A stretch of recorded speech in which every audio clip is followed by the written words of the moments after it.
So if it ain't one thing, it's another. Constantly, each and every day, we now are seeing the gas prices go up to extremes, expected to get even higher in August and as the year goes on, especially in the winter time.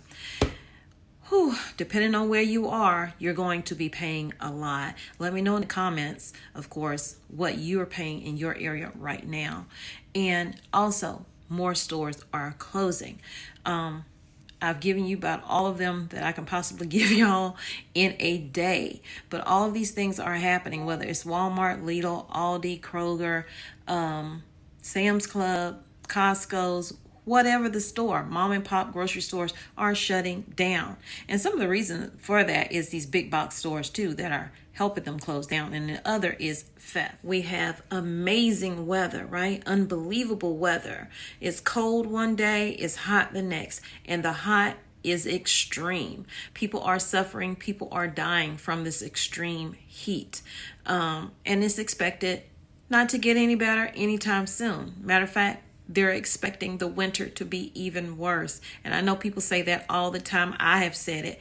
And I even said it last year, but we had a more milder winter, which means this year, we're probably not going to have a milder winter. So go ahead and stock up now on the things that you need. People who are growing gardens are finding that they're not that successful this year because of all this extreme weather. It is frying out the plants. The plants are dying. People aren't able to grow as much food as they probably had planned to do. So that backup to growing food is always getting your canned vegetables, getting your canned fruit, getting your canned meat to have on the shelf. What if that next pandemic hit?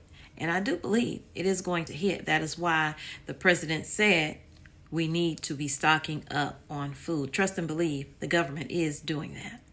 The war in Ukraine and Russia, it is dragging on, and it's got us involved with it. We have troops that are over there. We are giving them all kinds of money. We are giving them all kinds of weapons. It is a matter of time before everything we're giving them backfires and it's going to be used on us. So get a plan together. Emergency preparedness is important.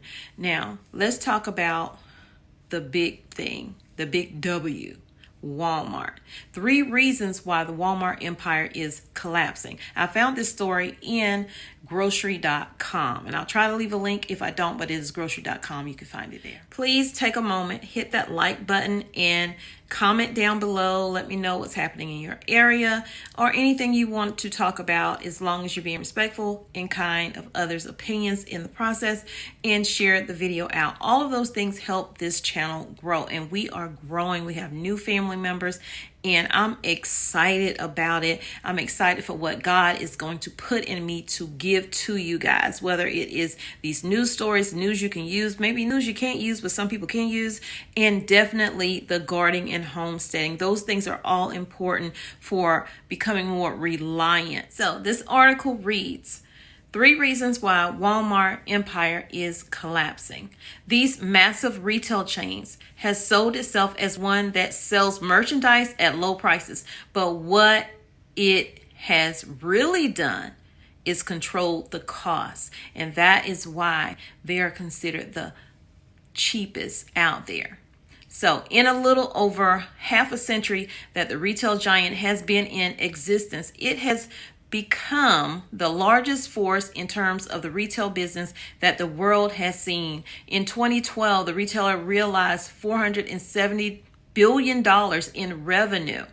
That is $1.3 billion per day that Walmart is making. And how many people are losing their jobs from that? But they are still getting rich, you guys. It says, but they are not all happy. The company has faced lawsuits against it, mainly for unfair labor practices, many charges of supposed abuse, and such as employees locked in stores throughout the night to clean have been made. What? Wait a minute. Employees have been locked in the stores throughout the night to clean have been made. And those are claims that have been made. That's something to think about right there. Let me know in the comments what you think about. Now, I don't know what to think about that. being a charge, because if you're working in the store, you do want to be working in safety overnight. And if the store is closed, yeah, they are going to have to lock the door. So are they meaning that they lock doors that you could not get open in case of emergency and you had to flee the area? Now, if that's the case, then yeah, that's an issue. But if you're just working in the store and the store is closed, the doors have to be locked. Otherwise, people will still be coming in. So I don't know about that one. As the retailer has grown, so has the resentment against it. Though once too happy to supply vendors, now continually complain that Walmart has a monopoly-like power over them. Local merchants also have been pushed out of rural areas. And I have been saying this for a while. A lot of people have been saying this. They will push smaller stores out. And then as soon as something happened, like what happened in 2020, and the reason why Walmart closed over 150, then they're closing over 300 more stores.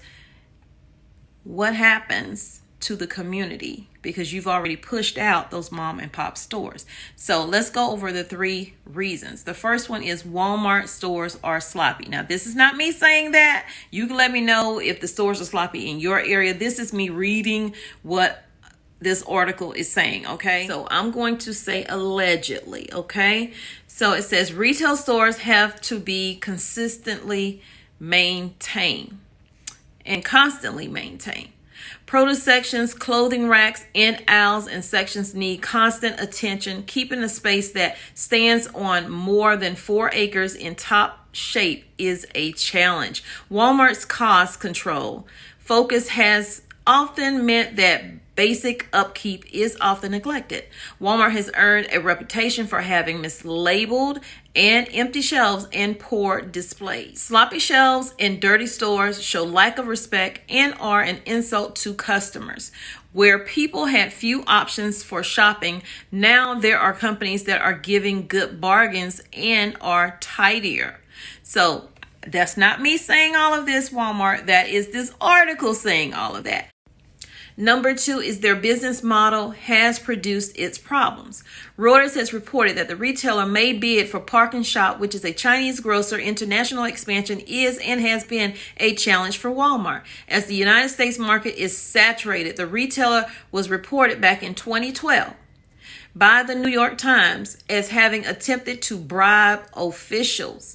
And they wanted to build on some ancient ruins in Mexico. Now, y'all can let me know what y'all think about that in the comments. I personally don't like it. So, okay, number 3, big cities, cold. Walmart is accused of growing and spoiling it for mom and pop shops. As the retailer tries to get into the urban areas, this reputation haunts it. Local protesters work against these efforts to expand their reach to big cities. Boston's mayor has refused to allow the retailer to contribute to giving summer jobs to kids in the state. He has accused it of wanting to buy the way into town. The mayor says he declares that the retailer should first deal with its social issues before they enter Boston and pour cash around like its sewer covers. Child. I'm telling you, it's a messed up world we living in. We better get right with Jesus. We better start praying. We better start prepping. We better start preparing. And it don't have to be in that order, but prayer does come first, y'all. So if you want to get through all of this, start there. Okay, so let me know. Again, let me know in the comments, y'all. Fill them comments up and talk to each other. Be respectful in the comments, of course. And I will see you guys in the next video. All I can tell you is everything gotta work together, okay? Everything on my homestead gotta help each other. We gotta help each other. And my animals have to help each other. My rabbits are helping my chickens because they're giving them nutrients. The rabbits will eventually give me nutrients. The chickens take the nutrients from the rabbits and they give to me by way of eggs. And then my compost is going to give to me because I'm going to use it to fertilize my garden. My garden, God forbid, something don't happen to it, will provide nutrients for me and my family. Every single thing has to work together, okay? And y'all, please keep your head on a swivel out there, because times is hard and people are doing strange things. Okay? Take care. I love you, but God loves you more. He created only one you. Be the best you that you could be. When you are, go out and spread God's love, peace, love, and light. Thanks for being here on Tommy Bites TV, Homestead. Welcome again to all of my new family members, and welcome back to all of my returning cousins.